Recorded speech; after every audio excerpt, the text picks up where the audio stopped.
원하건대 너희는 나의 좀 어리석은 것을 용납하라. 청하건대 나를 용납하라. 예. 여기서 바울이 말하는 어리석은 것, 이것은 바울이 자기 자랑하는 것을 말합니다.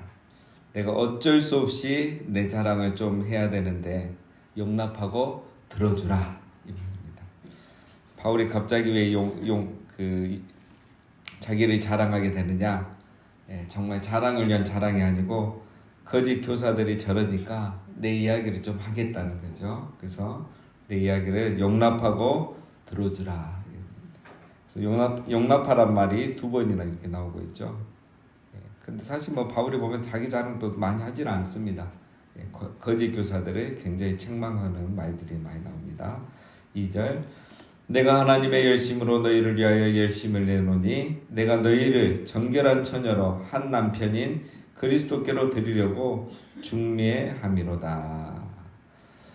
여기서 나오는 열심은 헬라어로 열심이란 말보다는 질투라고 이렇게 이해하면 훨씬 더 쉽습니다.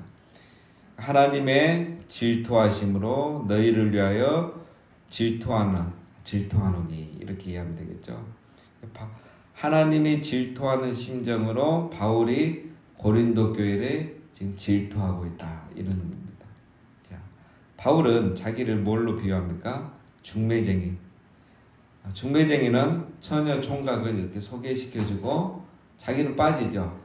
처녀 총각이 서로 사랑하고 결혼해서 가정을 이루고 잘 사는 게 중매쟁이지 그 안에 중매쟁이의 흔적이 남으면 필요가 없죠. 남을 이유도 없고. 자, 바울은 자기가 고린도 교회와 그리스도 사이의 중매쟁이다 이거죠. 그래서 너희들이 순수한 신앙으로 그리스도를 사랑하고 그리스도에게 붙어 있기를 나는 그렇게 간절히 원했다. 그런데 왜 질투가 생기겠습니까? 거짓 교사들이 이 사랑을 깨버리는 거예요. 거짓 교사들이 와서 고린도 교회가 순수한 마음으로 하나님을 사랑하고 하나님께 붙어 있지 못하도록 자꾸 이상한 이론을 가르치고 교회에 분란을 일으키고 하니까 내가 사랑하는 이 고린도 교회를 향한 질투심, 하나님도 그런 질투심이 생기겠죠.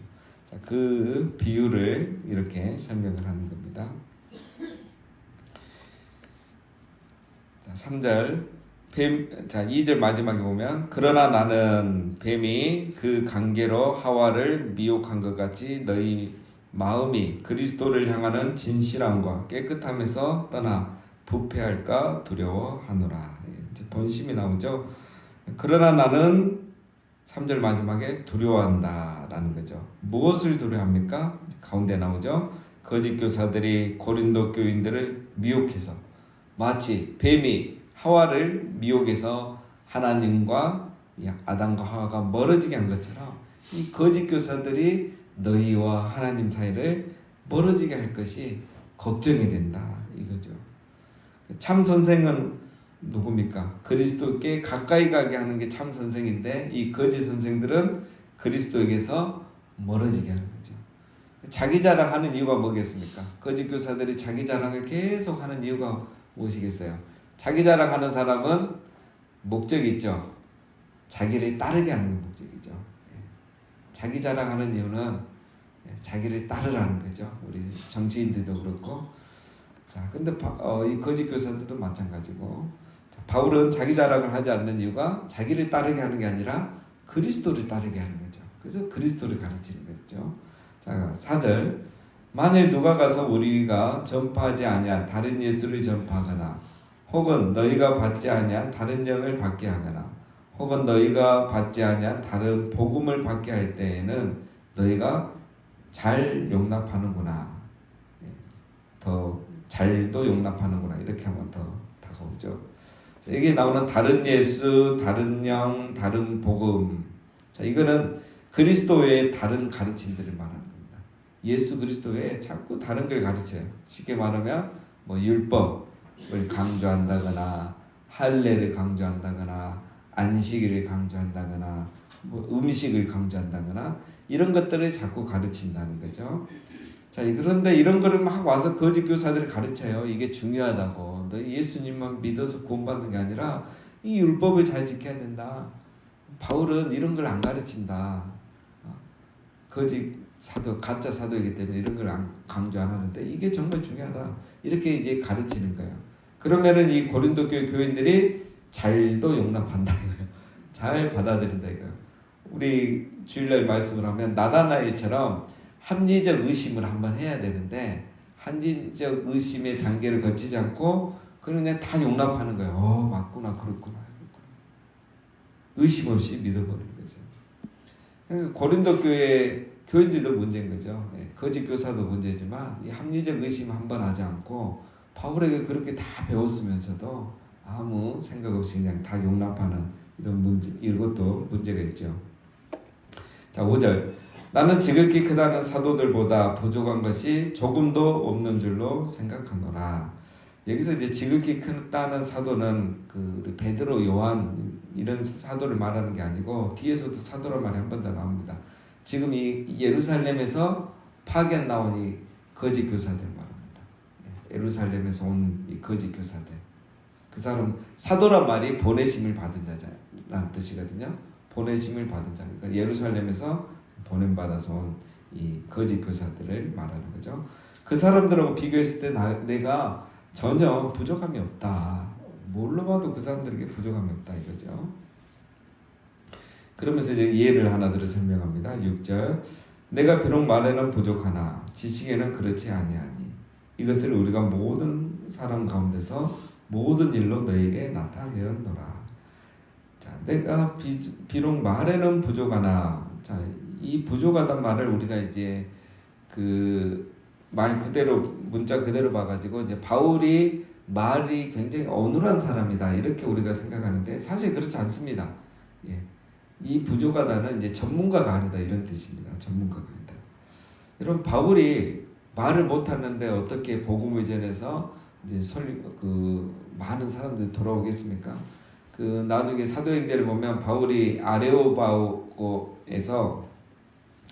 그 설교를 하는데 그때 이제 바울이 우리로 말하면 이 철학과 그 당시에 헬라 철학과 모든 이 지식을 동원해서 그냥 너무 유창하게 설교를 하는 거예요. 그 아레오바고는 이제 누구든지 나와서 자기의 철학을 자기가 주장하는 것을 이렇게 우리로 말하면 연설할 수 있거든요. 그래서 이제 거기에서 잘하면 이제 박수도 받고 인정도 받고 하는데 바울이 거기에 가서 이 사람들을 설득하려니까 엄청난 철학과 논리로 한편의 설교 연설을 한 거예요. 그래서 사람들이 완전히 감동받고 박수를 쳐줬어요. 바울은 굉장히 말을 잘합니다. 잘하고 굉장히 논리성이 있잖아요. 자, 그런데 이제 바울이 그렇게 설교해 보니까 그 자리에서 예수님 믿겠다는 사람이 안 나오는 거예요. 아, 이게 철학과 논리로 설교한다고 해서 이게 되는 게 아니구나. 그래서 그 다음부터 이제 고린도 교회 와서나 이런 데서 다른 데서는 복음만 전하고 정말 예수님만 전하고 성경만 전하고 성령의 능력을 의지해서 이제 전도하기 시작한 거예요. 그렇게 하니까 막 이제 열매가 나타나는 거예요. 많은 사람들이 들어오고 이제 그 말입니다. 내가 말에는 부족하는 이 말이 내가 너희들 듣기에는 그렇게 아레오바고처럼 그렇게 말하지 않냐나 정말 이제는 예수님만 말하고 복음만 말하고 성경만 말하고 성령의 능력을 의지해서 하고 있다는 그런 의미입니다. 그래서 바울이 우리가 생각하는 것처럼 그 정도는 아니다. 그래서 바울이 그 이후로 내가 이렇게 말에는 부족해 보이는 것처럼 보여도 전문가가 아닌 것처럼 보여도 왜 철학도 얘기 안 하고 논리도 얘기 안 하고 성경만 갖고 하니까 그렇게 보인다 할지라도 내가 정말 이렇게 복음을 위해서 전하고 성령의 능력에 의지해서 전한 것을 이 모든 사람 가운데서 모든 일로 너에게 나타내었노라. 내가 지금까지 이렇게 한 것을 너희가 다 알고 있지 않느냐 이 말입니다. 7절. 내가 너희를 높이려고 나를 낮추어 하나님의 복음을 값없이 너희에게 전함으로 죄를 지었느냐. 이제 또 이건 다른 문제입니다. 두 번째 문제는 이제 그 사도로서 사례비를 이제 받지 않은 문제를 얘기하고 있죠. 복음을 값없이 너희에게 전함으로 이 말은 내가 너희 고린도 교회에 갔을 때는 사례비를 받지 않고 복음을 전했었다. 이게 복음을 값없이 전했다 이 말이죠. 왜 바울이 고린도 교회에서는 이렇게 했는가 보면은 너희를 높이려고 나를 낮추어 이 말이죠. 이게 무슨 말이냐면 바울의 그 선교 방식은 어느 한 곳에 가서 교회를 세우고 그곳에서 이제 교회가 좀 안정이 되면 또 떠나서 다른 곳에 가서 교회를 세우고 그런 경우도 있고 그 교회를 세우다가 핍박이 심해지면 이제 그 교회를 급하게 떠나고 이제 이런 케이스죠. 그런데 고린도 교회에는 이제 굉장히 오래 있었단 말이에요. 1년 이상 있었는데 바울이 그러면 어떻게 됩니까? 그 생활하는데 어려움이 있죠. 그런데 바울이 고린도 교회에서는 사례비를 받지 않았다는 거예요. 왜냐? 고린도 교회 믿음이 어리기 때문에 너희를 높이려고 너희가 시험에 들지 않고 신앙생활 잘하게 해주려고 너희를 높이기 위해서 내가 낮아졌다. 내가 사례비를 받지 않고 내가 수고하고 했다. 나중에 보면 나옵니다. 이제 다른 사람이 도와줬죠. 자, 그런데 이걸 가지고 이제 거짓 교사들이 비난하는 겁니다. 바울은 봐라. 베드로와 요한은 사례비 받으면서 당당하게 이렇게 사역하고 다녔는데 바울은 왜 사례비를 안 받냐? 사도가 아니니까 안 받는 거다. 이렇게 말을 하는 거예요. 그 말이 쭉 이어져 나오는 겁니다. 그러면 만약에 바울이 사례를 받았으면 또 뭐라고 비난하겠습니까? 봐라, 저 돈 벌려고 저렇게 하고 다닌다. 이제 또 그런 비난하겠죠. 자, 그런 얘기를 하고 있는 겁니다. 8절 내가 너희를 섬기기 위하여 다른 여러 교회에서 비용을 받는 것은 탈취한 것이라. 바울이 고린도 교회에 오래 있었죠. 그래서 다른 교회에서 후원을 받은 겁니다. 바울이. 왜냐면 이 한 교회에 오래 있으면 이제 자기 자비랑 선교가 사실 어렵잖아요. 바울은. 그래서 이제 이 고린도 교회 있는 동안은 다른 교회에서 이제 좀 도와준 거예요. 이제 뒤에 나옵니다. 그 마게도냐 교회들이 좀 도와줬는데 이제 그 거짓 교사들이 뭐라고 이걸 가지고 또 비난하냐면 봐라, 이게 바울의 본심이다. 고린도 교회에 있으니까 다른 교회 후원을 받아서 있는 것처럼 고린도 교회를 떠나고 나중에 또 다른 교회 사역하면 너희한테도 후원금을 내라 갈 거다. 지금 안 받는 거는 나중에 요구하기 위해서 안 받는 거다. 이렇게 비난한다는 거예요. 그게 8절 말씀입니다. 우리가 왜 고린도 교회 이런 문제를 들어야 되는지 알 수는 없지만 자, 끝까지 가봅시다. 9절 또 내가 너희와 함께 있을 때 비용이 부족하였으되 아무에게도 누를 끼치지 아니하였으면 마게도냐에서 온 형제들이 나의 부족한 것을 보충하였습니다. 내가 모든 일에 너희에게 폐를 끼치지 않기 위하여 스스로 조심하였고 또 조심하리라. 바울이 고린도 교회에서 후원을 받은 거죠. 다른 교회 후원을 누가 해줬습니까? 마게도냐에서 온 형제들이 후원해 줬다. 마게도냐는 북쪽 지방을 말하고 고린도 교회는 아가야 지방 남쪽을 말하는 거죠. 이 마게도냐 교회 하면은 대표적인 게 빌립보 교회, 데살로니가 교회, 베레아 사람들 다 성경에 보면 신앙 좋은 교회들이잖아요. 이 교회에서 온 형제들이 바울을 이렇게 도와준 거예요. 생활비를 좀 지원해 준 거죠. 그러니까 이제 바울이 먹고 살 수도 있었고 고린도 교회의 사례를 굳이 받지 않아도 됐던 이유 중에 하나죠. 고린도 교회에서는 어쨌든 사도 바울은 사례를 일체 받지 않고 끝까지 사역을 했습니다. 그러면 여러분 고린도 교회가 재정적으로 어려웠느냐 하면 아니에요. 그냥 고린도라는 이 도시 자체가 굉장히 부유한 도시예요. 도시가 중요하잖아요. 아무리 우리가 지방에 좋고 잘 사는 도시라 해도 서울 경기권보다 잘 살 수가 없잖아요. 고린도 도시는 굉장히 잘 사고 성도들도 잘 사는 사람도 많았습니다. 그러니까 재정에는 어려움이 없는 교회인데 바울이 개척한 교회이기 때문에 아직 그걸 받지 않았던 것이고 또 이제 고린도 교회의 상황을 우리가 전후서를 계속 보면은 고린도 교회가 이 재정 문제에 굉장히 민감해요. 돈은 많이 있는 교회인데 이 재정 문제만 나오면 싸우는 거예요. 그러니까 예루살렘 교회를 위해서 구제연금 하다가 1년 좀 하다가 1년 전부터 지금 멈춰져 있잖아요.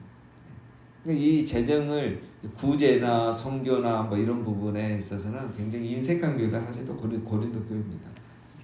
그런 걸 또 알았기 때문에 바울이 이렇게 또 일부러 받지 않은 이유도 있겠죠. 자, 10절 그리스도의 진리가 내 속에 있으니 아가야 지방에서 나의 이 자랑이 막히지 아니하리라. 자, 아가야 지방은 지금 고린도 교회가 있는 그리스 남쪽 지역을 말하죠.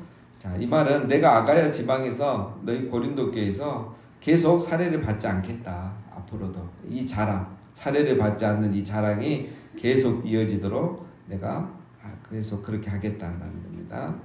자, 그 다음에 11절 어떠한 까닭이나 내가 너희를 사랑하지 아니함이냐 하나님이 아시느니라. 너희를 사랑함이 아니냐 사랑하지 아니함이냐 이 말은 너희를 사랑하기 때문이죠. 어떠한 이유가 있어서가 아니고 너희를 사랑하기 때문에 그렇고 이것은 하나님이 아신다. 그래서 나는 이 아가야 지방에서는 계속 살해받지 않고 복음을 계속 전할 것이다. 내 멈추지 않을 것이다 이 말입니다. 12절 나는 내가 해온 그대로 앞으로도 하리니 기회를 찾는 자들이 그 자랑하는 일로 우리와 같이 인정받으려는 그 기회를 끊으려 함이라. 자, 내가 해온 그대로 앞으로도 하리니 이 말은 계속 내가 살해를 받지 않고 복음을 전하겠다. 이 기회를 찾는 이들, 기회를 찾는 자들은 누굴 말하냐면 거짓 교사들을 말합니다. 계속 이 문제를 가지고 흠을 찾아서 기회가 되면 이제 바울을 완전히 이렇게 무너뜨리려고 하는 사람을 말하는 거죠. 자, 그래서 이제 바울이 이제 고린도 교회 떠나면 이제 다른 교회에서 사역할 때 너희들에게 후원금을 요청할 것이다. 이런 말을 거짓 교사들이 계속 하고 있는데 바울은 절대 그렇게 하지 않을 것이다. 나는 너희들에게는 이런 걸 요구하지 않고 계속 나는 복음을 전하겠다. 이 말입니다. 13절 그런 사람들은 거짓 사도요 속이는 일꾼이니 자기를 그리스도의 사도로 가져가는 자들이니라. 자, 이런 말 하는 사람들은 다 거짓 교사다. 속지 말아라 이거죠. 14절 이것은 이상한 일이 아니니라. 사탄도 자기를 광명한 천사로 가장하나니 그러므로 사탄의 일꾼들도 자기를 의의 일꾼으로 가장하는 것이 또한 대단한 일이 아니니라. 그들의 마지막은 그 행위대로 되리라. 이렇게 이제 이제 고린도 교회 교인들이 생각하면 이상하죠. 예루살렘에서 온 사람이고 정통 랍비고 그래도 자칭 사도라고 해서 왔으니까 저 사람들 말에 다 맞는 것 같은데 바울이 속지 말라는 거죠. 이 사람들 다 거짓 사도다. 속이는 일꾼이다. 자기를 그리스도의 사도로 가장하는 자들이지. 그리고 이 사람들 누구냐? 다 그 사탄도 자기를 광명한 천사로 가장하듯이 사단이 이런 사람을 통해서 교회를 혼란스럽게 하는 거다. 사단의 역사인 것을 알아야 된다 이거죠. 그래서 이 말씀에서 우리가 알 수 있는 게 이제 중요한 게 그거죠. 사탄은 이렇게 여러분 광명한 천사, 의의 일꾼으로 가장해서 나타난다는 거야. 자, 여러분 그 마태복음 4장에 예수님이 광야에서 시험 받을 때 이런 생각해 보셨습니까? 사탄은 어떤 모습으로 예수님에게 나타나셨을까? 어떤 모습으로 나타나셔서 그 세 가지 유혹을 하셨을까요? 붉은 악마처럼 뿔을 달고 피를 흘리면서 너 하나님의 아들이면 이 돌로 떡을 만들어봐. 그렇게 하진 않았을 거란 말이에요. 어떻게 나타났을까? 이거 한번 상상해 보십시오.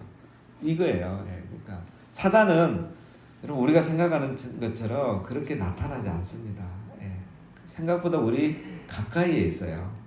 그리고 이미 우리 내면에 역사를 하고 있는 거고 우리 생각 안에 이미 이렇게 공격을 하고 있는 거죠. 사단은 굉장히 가까이 있는 겁니다. 그래서 우리가 늘 깨어 있어야 되는 이유가 그겁니다. 직접 나의 생각을 마인드를 공격하기도 하고 광명한 천사, 의의 일꾼으로 가장해서 우리 주변에 파고 들어온단 말이에요. 이걸 잘 이용하는 게 이제 신천지잖아요. 그래서 항상 깨어 있고 합리적 의심을 한번 해야지 정말 확신의 단계에 들어갈 수 있는 겁니다. 그렇지 않으면 사단에게 우리가 속아 넘어갈 수가 있어요. 자, 마지막은 그 행위대로 되리라. 이 말은 마지막에 심판을 받게 된다. 저들은 결국은 다 심판을 받게 된다라는 겁니다. 그래서 우리가 항상 깨어 있어야 됩니다. 사단이 의의 일꾼으로 광명한 천사로 우리 가운데 늘 이렇게 함께하면서 가라지가 함께 있잖아요. 알곡과 함께 있잖아요. 그래서 그렇게 우리를 공격하고 미혹하기 때문에 늘 깨어 있어야 됩니다. 자, 오늘 말씀은 바울의 참 가슴이 너무 아픕니다. 그쵸? 읽어보면 이래도 오해받고 저래도 오해받고 정말 좋은 일 다 하는데 오해받고 상처받은 일만 이렇게 있네요. 자, 오늘 우리가 한 가지 기회가 될 것은 바울의 이 모습을 보면 바울은 누가 뭐라 해도 흔들리지 않는다. 자기는 이 고린도 교회를 너무 사랑해서 이 교회만큼은 살해받지 않고 끝까지 복음으로 양육하겠다. 이 말, 이 철학이, 사역 철학이 절대 흔들리지 않는 겁니다. 거짓 교사들이 이렇게까지 공격해도. 자, 바울은 일부러 좁은 길을 가는 거죠. 그냥 살해 조금만 받으면 다른 교회에서 뭐 10만 원 받을 거에서 10,000원만 너희들 후원해라 이렇게 해도 문제가 안 될 건데 자기의 이 철학과 이 고린도 교회를 향한 사랑이 변함없는 겁니다. 좁은 길 가는 것이 왜 힘드냐? 바로 이래서 힘들어요.